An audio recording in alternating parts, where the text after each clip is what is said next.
Good evening. This is the recorded version of our third online meeting covering the Module 3 types of blended learning that will be open on Tuesday, October 1st. Time is passing very quickly. Can't believe we're already going to Module 3. We're going to quickly get into the meeting agenda, as a majority of the meeting will be a demonstration of a particular learning platform that my son has agreed to show you and how he uses it as a high school senior. Starting through our agenda, first of all, we have some celebrations. Both of the face-to-face meetings in Holt and in Midland took place since the last time that we met.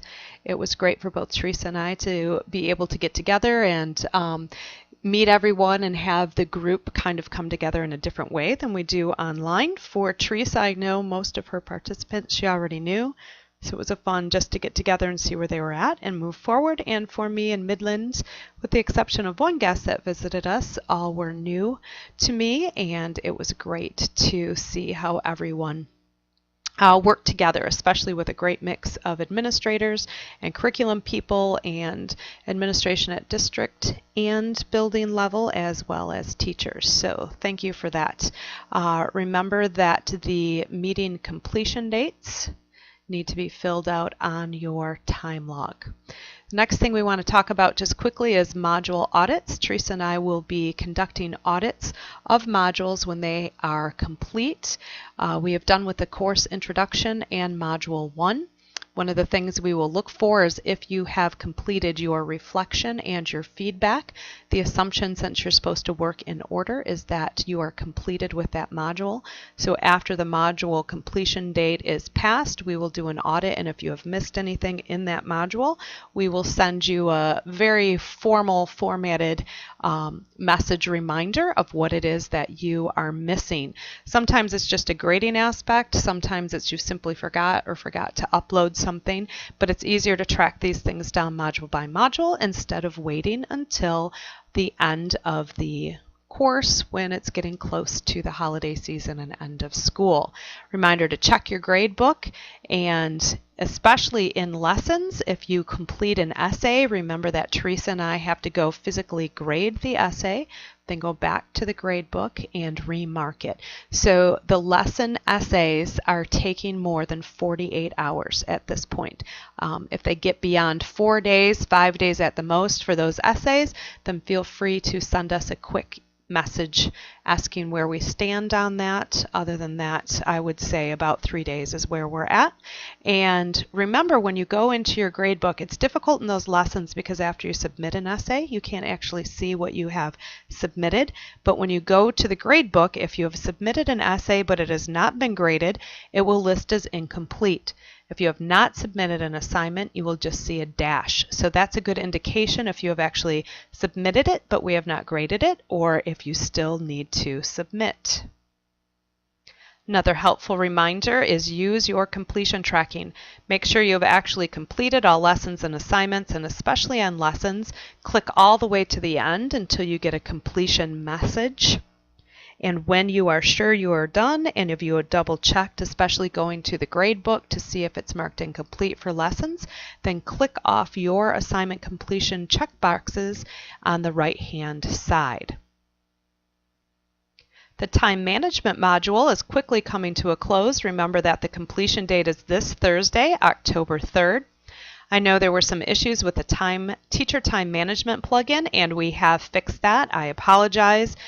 I'd hidden it from you so it wasn't confusing, as you saw a file just sitting there, and don't know why it didn't occur to me, as all of you had messages that said it was hidden, that I should open it, but that is what the problem was. It was a simple fix. If for some reason you completed all of that module except for reading that teacher time management and completing the forum post that went along with it, please make sure you go back and take care of that. Also, the plan for blended learning, remember that that moves forward with each module. So what you're looking at is either an overall plan or how the specific things that you've learned in the module may affect the plan that you've already begun. For many of you, your plan is simply looking at how you may implement blended learning or what platforms you may use or taking into consideration. So for instance, if the teacher time management, how will you use calendars or help students learn how to manage their time within a blended environment? So you could revisit your plan or add to the plan as you move forward. A great way to do this so that Teresa and I can manage where you have added something new is to either use a new color, which is recommended for each module, or you could alternatively change your font. We do prefer color. It's easier for us to actually see. For the most part, time management, most people seem right on track, and it seems to be a pretty straightforward module. Actually, I think is a pretty quick and easy one to complete. The next section of our agenda is our new module, which opens on Tuesday, and that's the types of blended learning. And this one, you're going to choose your model and the platform you're going to use for implementation. The connection, remember, is the right tool for the job. So the platforms you're going to look at are all very different, and it's not one is good or bad, but which one is the best for you. Make sure you look at blended learning implementation as a process and that this won't be completed even in December, but is an ongoing process. And I'm going to take a moment to do a screen share review of the module for you. In the next module, which is types of blended learning, you will see that we start with the book as we always do, which is just an overview, telling you what we're going to encounter, and really this is a focus on what the difference is between traditional online and blended learning. There are many aspects and many things that you do as good teachers that remain the same, but there are specifically different strategies and pedagogy for each, and we're going to focus on what those are so we can identify them and move forward with best practices. Your learning objectives are to compare and contrast online blended and traditional environments. You're going to collaborate with the use of online tools. And last, you're going to set up your own online environment to integrate with your traditional one. And last, we have a list of vocabulary. So look through this list of vocabulary, and if any of these things seem unfamiliar, make sure you spend some time getting familiar with them. And after your introduction, we can just go directly into the lessons themselves. And the first one is a lesson, which is sharing what blended is versus face-to-face. And you begin with a 5-minute video. It's referenced from Edutopia, which is a great resource, by the way. So you watch the video, keeping in mind these bullet points down below. And then when we move to the next page, there's some more thoughts about what you have learned in the video as well as additional information. And here we have an essay. So just remember that whenever you have an essay in a lesson, after you submit it, we are going to have to hand grade that and then go back, email it to you, and submit in the grade book. So that may take a couple of days. The same thing with the next particular page in the lesson. You're going to be listing 2 advantages and disadvantages of traditional face-to-face teaching. Remember, this is a professional development course, so you need to make sure you are using complete sentences and being reflective in your answers.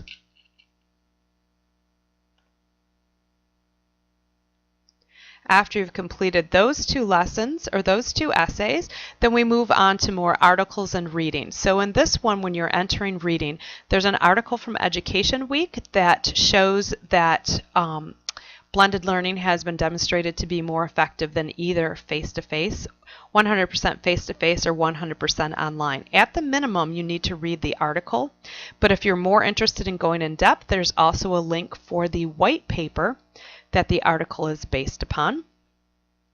When you've done reading that, then you're going to do a comparison activity, and what we're really doing is looking at different things that you do as a good teacher. So introducing a skill, course discussions, collecting assignments, and thinking about how those will differ whether you're face-to-face or in an online or blended environment.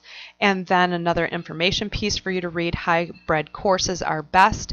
And of course, hybrid was the original name that was used for blended instruction, so you may find that term used as you go. And then just another point that when you are done, please make sure you are clicking End of Lesson so that it shows that you have completed your lesson.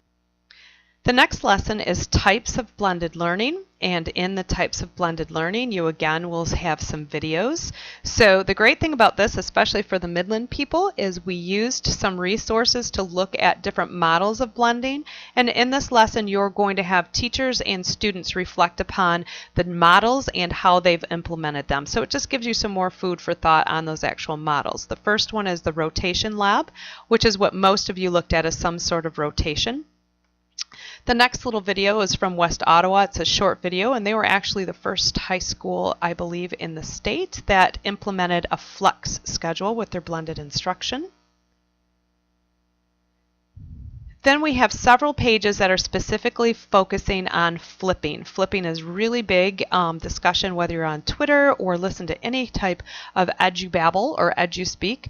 And this next couple of pages gives you a really good idea of what flipped instruction is and what it is not. So it's important that you watch the videos, the different examples, and then especially when we get to the end, what it is and what it is not.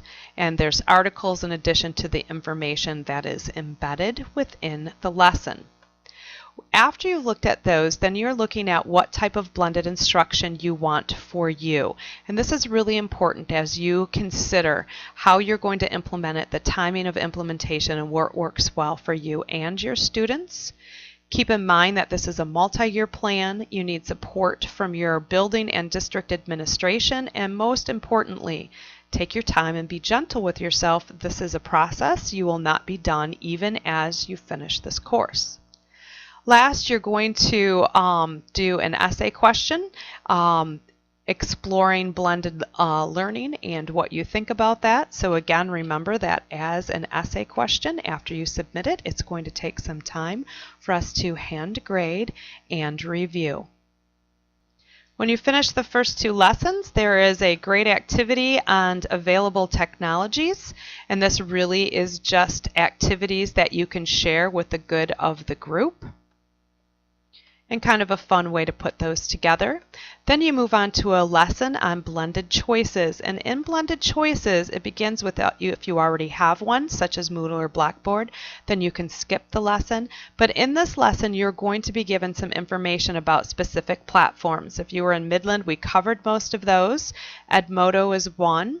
They also cover wiki spaces, so they have links and then videos that explain the different things. And I'm not going to go into depth on most of these because the next one that comes up, Haiku Learning, my son is actually going to demo for you and show you from a student perspective what he likes and how two of his teachers have implemented it very differently. Google Blogger is another one that's addressed, and then that is the end of that lesson.